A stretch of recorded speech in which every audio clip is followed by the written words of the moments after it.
Salut tout le monde, salut tout le monde, salut tout le monde. Today, I'm gonna be talking about my favourite films because this video has been requested multiple times, so I thought I would do it. Also because today I'm going to watch Barbie and Oppenheimer back to back. So I thought this would be a good day to talk about films. I think in my last video I said I wasn't going to watch either of the films for like a week and I wouldn't watch them together, but I'm watching it today, which is the 23rd of July, so they both came out like 2 days ago and I'm watching them both at the same time. So I don't know, I'm doing the opposite of what I said I would do.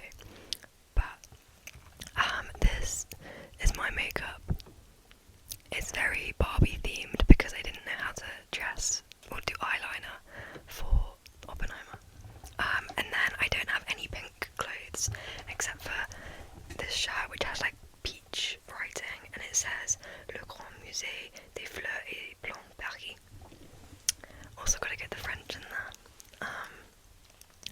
Yeah, I'm wearing that and I just have like blue jeans on and my shoes have a little bit of pink on them and I might wear a pink tote bag, but I also am a bit scared because I'm going by myself, so I feel like I don't want to be walking around like all pink because then like, I don't know, I just feel self-conscious. If I was in like a group of people I wouldn't care, but I feel like when I'm by myself I think I might wear like my grey tote bag.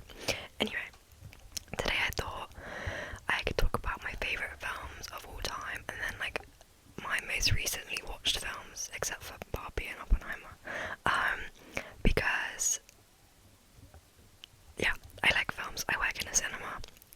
I feel like I've mentioned that so many times recently. Although I'm not very good at watching films.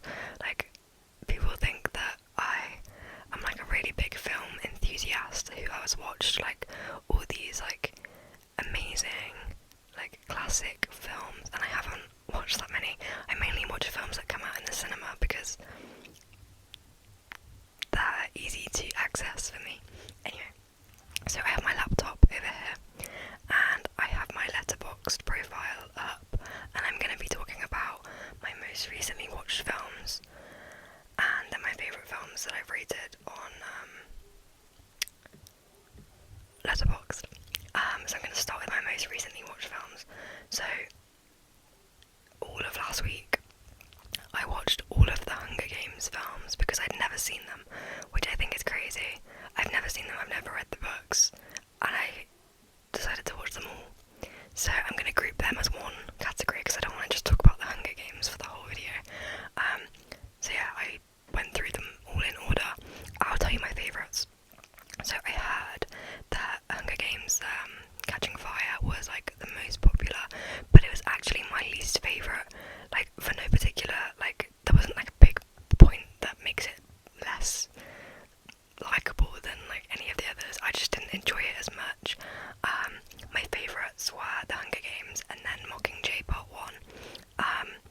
So I don't know, I rated the Hunger Games and then Mockingjay Part 1 at 3.5 stars out of 5, and then I rated Catching Fire and Mockingjay Part 2 3 stars out of 5, so like it's only a marginal difference. Maybe it's because like I watched them all back to back and I feel like I don't know, I really enjoyed them a lot more than I thought I would because I had no idea what to expect. So that was that. And then the film I watched before the Hunger Games was Mission Impossible Dead Reckoning Part 1. I watched that in the cinema. Well, it's only out in the cinemas, but I really enjoyed it. There's been a lot of like people who disliked it. I think I prefer the Mission Impossible before, the one before, I can't remember the name of it. Fallout, is it called Mission Impossible Fallout? The one with Vanessa Kirby and Rebecca Ferguson in it. This one has Vanessa Kirby and Rebecca Ferguson, but it also has Hayley Atwell, and I really like that film.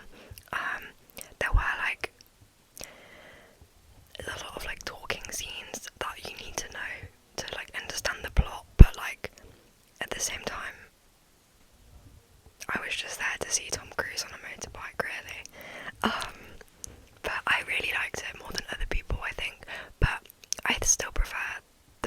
best Mission Impossible film, but I'd still recommend to go and see it in your local cinema. And then the film I watched before that was No Hard Feelings, which has Jennifer Lawrence in it, and I had no idea what to expect. I went to watch this in the cinema as well. I hadn't even watched the trailer, which is very rare. Like, usually I watch the trailer like multiple times, but I didn't, and I went in and watched it, and it was so good. It was so funny. I went with some friends, and I feel like if I went by myself, I still would have enjoyed it, but like I wouldn't have been like I don't know, like I was cry laughing. Like, I really loved it. I rated it 5 stars. Oh, I rated Mission Impossible 4 stars out of 5. I rated No Hard Feelings 5, which is like, it's not like a 5-star, like it's not gonna win like 3 Oscars, and I don't know, it's not like the best cinematographic film. Like, I just really enjoyed it, like, and I feel like that's why I gave it 5 stars. Also because I hadn't seen Jennifer Lawrence in anything, and obviously she's a really big like actress, but other than the Hunger Games, I hadn't seen her in anything, and I really liked her in it. So that's good. I would really recommend that if you ever get a chance to watch it. I'd really recommend it. There's a bit of like dust flying around. Okay, moving on. Then before that, I watched The Imitation Game. This is where like I had like a couple of days where all I did was like watch films on like Netflix, because I was crocheting, so I needed like background like films. So I liked it, but like I wouldn't watch it again. This is about World War II and how I can't remember their name, but the character that Benedict Cumberbatch plays, who's a real life person, breaks the Enigma code, which helps win the war for people. I rated it 3 stars out of 5, but thinking about it, it was definitely, like, I enjoyed it a lot less than the Hunger Games. Like, I don't know, I wouldn't watch it again, but like I'm glad that I watched it, because it was interesting to know what happened. Yeah. Then before that, I watched Roald Dahl's Matilda the musical. I really needed something like background, like something that I didn't have to watch and like understand, so I chose that, and it was better than I thought. I rated it 3 stars out of 5 again. I wouldn't watch it again. I'm not really a musical fan, and it's definitely like aimed at children, and I think that is great, but it's also aimed at like I watched it and like adults watch it and they can still enjoy it. Like, I don't know, it was like good for everyone, and it was better than I thought it was gonna be. Like, I thought I would hate it and have to like just turn it off, but I really liked it. Yeah. And then before that, I watched Enola Holmes 2. I really loved the first Enola Holmes, and I really loved this one as well. I rated it 4 stars out of 5. I really enjoyed it. I don't know what else to say. I really enjoyed it. And then I'll do 3 more that I've recently watched, because I feel like I need some variety, because I feel like I've watched a lot of like children's films. I watched Extraction 2. I rated this 3.5 stars out of 5 because I really liked Extraction, like the first one, but I prefer that to the Extraction 2. It's got Chris Hemsworth in it, and it's like very violent, like a lot of people die in it, but that also happened in the first one. It's like a good action film. Yeah. Then the next 2 films were The Grand Budapest Hotel and Asteroid City. I've not really watched that many Wes Anderson films. In fact, I've only watched 3. I've watched The French Dispatch, Asteroid City, and then The Grand Budapest Hotel. I watched Asteroid City in cinemas, and so many people have like said to me that they didn't like it, like it was too confusing, and like they just didn't understand it, which is like fair enough, because I feel like Wes Anderson films are sometimes like a little bit confusing. But I really enjoyed it. I rated it 4 stars out of 5. I really liked the cast, and I liked the cinematography, and like I felt like I understood it. Like, it was a bit weird, but like I understood what was happening. Yeah. And then I watched The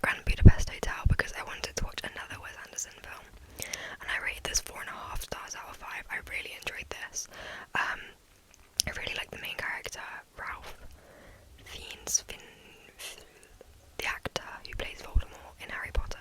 I don't know what his name is. I really enjoyed that one. Like, it was a lot more like suspenseful.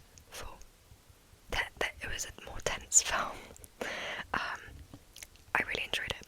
And then, like, speaking about Wes Anderson films, The French Dispatch, I watched it because it had French in it. I didn't really know who Wes Anderson was because I watched it like 2 years ago, and I didn't understand like any of it, so I feel like I need to watch it again because I think I would rate that like a 3 out of 5, but I need to watch it again, I guess. So they're films that I've most recently watched, and now I'm gonna do my all-time favourites. Right, I know I'm gonna get judged for this because my all-time favourites are probably like bad films. Well, one of them definitely is. So I'm gonna do. There's a top 4 on Letterboxd. You pick 4 favourite films, but I'm gonna add No Hard Feelings as my 5th one. But I've already talked about it, so I don't need to talk about it again. I would add No Hard Feelings into my top 5 films. And then the other 4, I don't think I have a particular order because they're all very different films. But I'll start with Black Widow. I love Black Widow. I just think that she really deserved a film, and we waited so long for her to get her own film. I really enjoyed the film. A lot of people didn't, but I really liked it. I really like Scarlett Johansson and Florence Pugh together. Like, I think that was really good. Yeah, I like the soundtrack. I don't think it's got a big soundtrack. I like the whole opening sequence with like young Natasha Romanoff. Like, I thought that was really cool. So yeah, I really like that. Then next, we'll do the bad film. I don't know why I'm saying it's a bad film. Like, I love it. Like, it's one of my favourite films. But it's the film adaptation of Thunderbirds, like the 2004 version. I love it. Like, I love it. It's so good. I could watch that on repeat so many times. It's so good. It's insane. I love it. I don't know what else to say about it. That is all I have to say. I love it. Then the next one is Carol with Kate Blanchett and Rooney Mara and Sarah Paulson. I love Carol. It's a Christmas film. Well, not a Christmas film, but like a winter film. Every year I watch it. I love it. I love the soundtrack. The soundtrack of Carol. I sometimes will just sit, like, when it's a rainy day, I will just put it on and like read. Like, it's so good. It's such a good reading soundtrack. Yeah, I love Carol. I'd recommend that. And then finally, Babylon. Babylon is one of my favourite films ever. It's 3 hours and 12 minutes, I think. It's very long, but I love it so much. I'd recommend it to like anyone who is over the age of 18 because it's an 18 rated film. I love it. The closest film